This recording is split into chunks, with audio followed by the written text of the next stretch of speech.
I think ladies should go first. So on your left, you have a Waves, Vivian Frazier, over there with her student.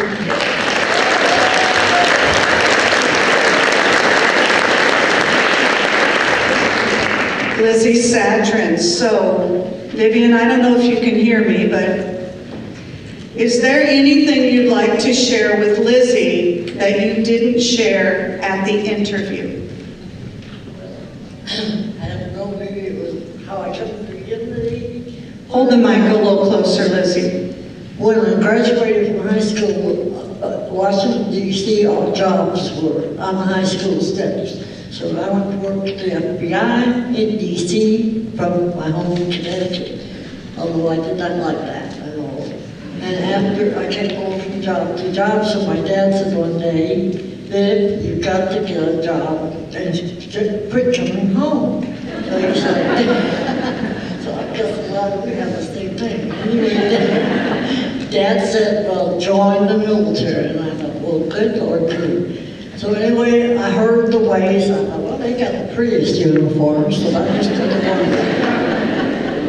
However, in that, I was not quite 20 years old yet. I had to wait a whole year to go in, and I worked every 2 years, minute of it. And my fiance came back from overseas. We were engaged. He had to go home because he was out of the service. I had to stay for another whole month, which was kind of hard. I was in Ohio and he was in West Virginia. So it was great though, and it was a great time. And I'm proud to say that I have one daughter that was in the Ways, and I have another daughter that was and is in the Army, 2 grandsons that were in the Navy, and 1 grandson that joined the Army, and the other grandson is still, he'll kill me if I miss this. He is the National Guard Air Force pilot on the tankers. Thank you, Vivian.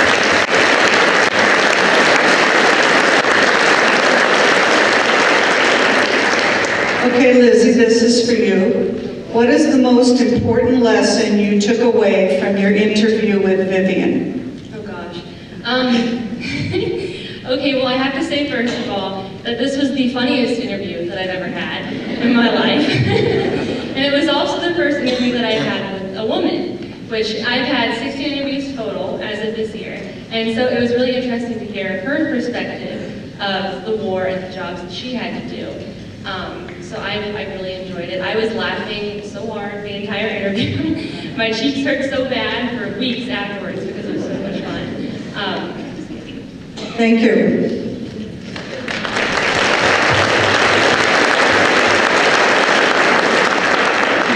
So Byron, pass it to William there. It says William Robinson and his student Byron Albuja from Kyrene Acamel Middle School. So we have a middle school here. So Bill, why were you willing to share your story with Byron? Well, I'm very happy that he asked to do my interview. Because not too often people want to talk about history within the military. I was very proud and honored that he wanted to ask me questions about my service and my family within the service. So I was very proud that he took the opportunity to do that. Thank you.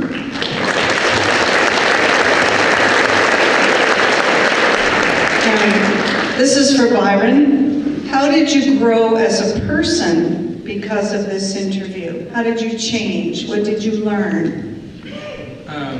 I guess what I learned is that, especially from Mr. Robinson's story, that there are a lot of different ways to help the military that doesn't involve combat.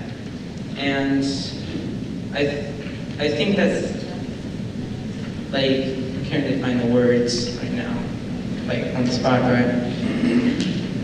It's very respectable that he tried for the Air Force and in the medical field, so that's what I learned. Thank you. Thank you very much.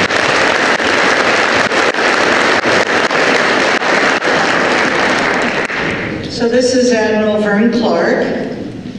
I don't know if this applies to you, but have fun with it. how did your sharing your story with Sam make an impact on you or change you in any way? Well, that is a wonderful question. The thing that sticks out in my mind the most, and I guess it's fair to say, Sam, I've been interviewed a few times. Did 37 years in the Navy, and Sam, the thing that impressed me the most about my experience with you and caused me to give thanks, my thanks is that I'm an American. And my generation has a tendency sometimes to reflect and wonder if the next generation is going to be as good enough for America.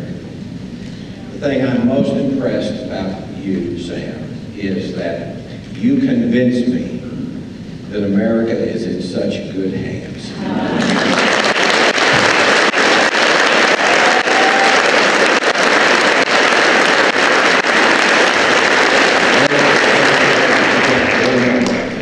So, he sat through this long interview, and there was a lot to go over.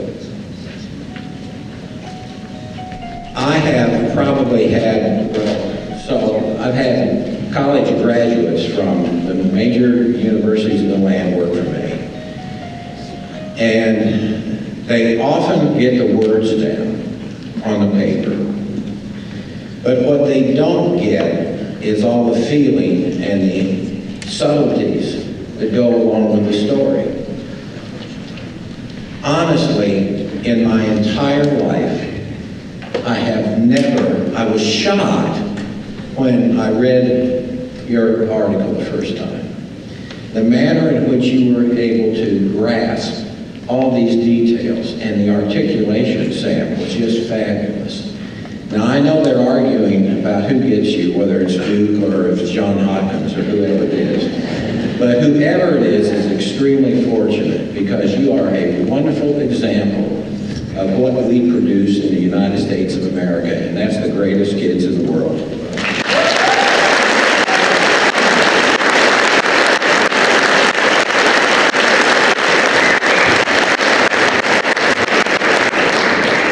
Sam, I know you're fairly speechless right now, which is unusual for Sam, I want you to know. So whatever you'd like to say to Admiral Clark, it's open mic to you.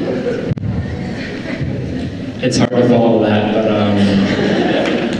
for a man that's had such a variety of positions, that's had so much power, that has gone through the experiences you've had here, I think the one thing that stood out was your humility. I was amazed by it from the second I met you, and I really hope that I can try to emulate that as I grow. Your story was amazing. Just seeing all the things you've been through, all the, I guess he gave me a much different perspective of the military, just due to being in the Pentagon, making the hard decisions, and looking at it from the perspective of someone who wasn't necessarily in combat most of his life. I can't even say how grateful I was that I got to interview you, and what you said just meant a lot to me. Thank you so much.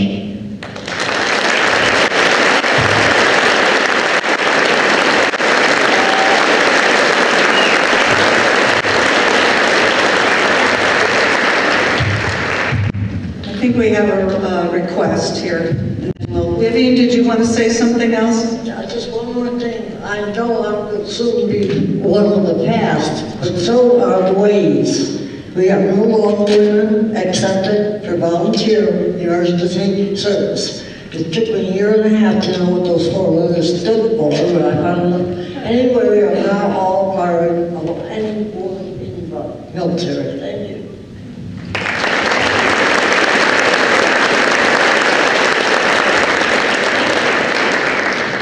I want to thank all our panelists. I don't think we could follow that, so I think we will stop there. Thank you so much. This gives you just a small idea of what I get to hear after interviews. I've heard this, it's beautiful, and that's what drives me when there's a lot of work to do, is knowing how important these connections are. Thank you all so much.